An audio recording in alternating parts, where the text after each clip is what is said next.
Halo, Haryo di sini. Kali ini kita akan membahas tentang kuadrannya Kiyosaki. Siapa Kiyosaki itu? Jadi, kalau kamu tahu Kiyosaki atau nama panjangnya Robert Kiyosaki, dia merupakan salah satu orang yang menyebarkan virus kebebasan finansial. Kiyosaki ini telah mengubah arti dari kekayaan. Jika kebanyakan orang itu memandang bahwa kekayaan adalah kondisi di mana kita memiliki harta yang banyak, kayak mobil mewah, rumah mewah, pakaian yang bagus, selalu mengikuti tren, dan sebagainya.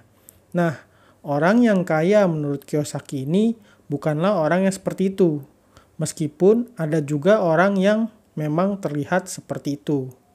Jadi, orang kaya menurut Kiyosaki adalah orang yang sudah mencapai kebebasan finansialnya. Lalu, apa sih itu kebebasan finansial?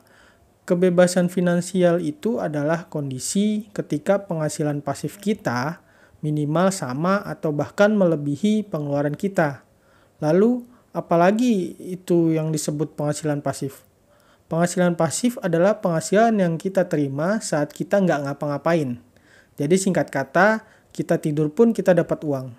Coba kamu bayangin ketika kamu tidur, kamu dapat uang.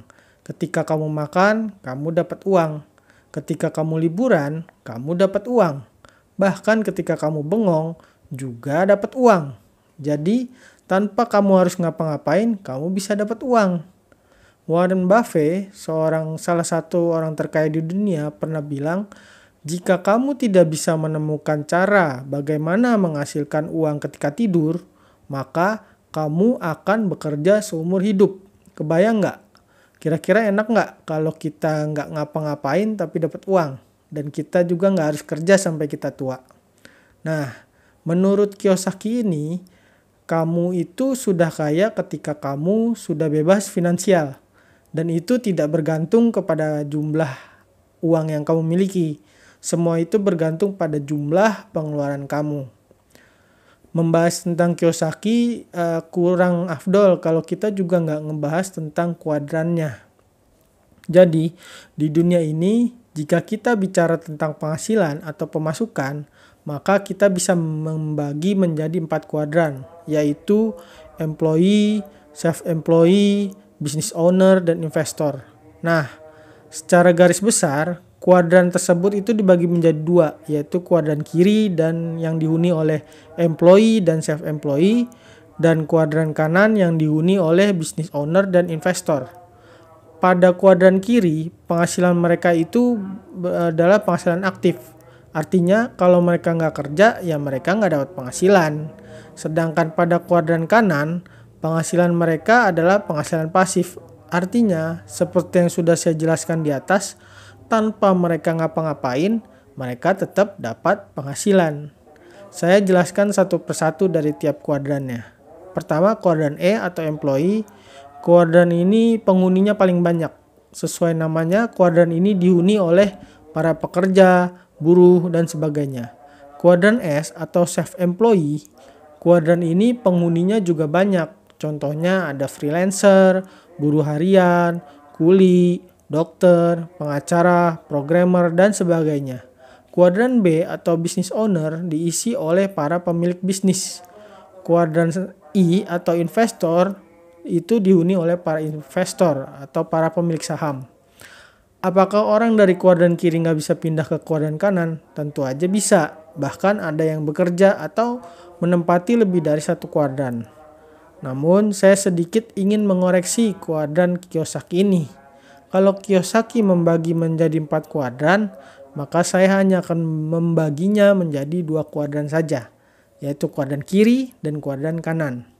Kuadran kiri adalah orang-orang dengan penghasilan aktif, sedangkan kuadran kanan adalah orang-orang dengan penghasilan pasif.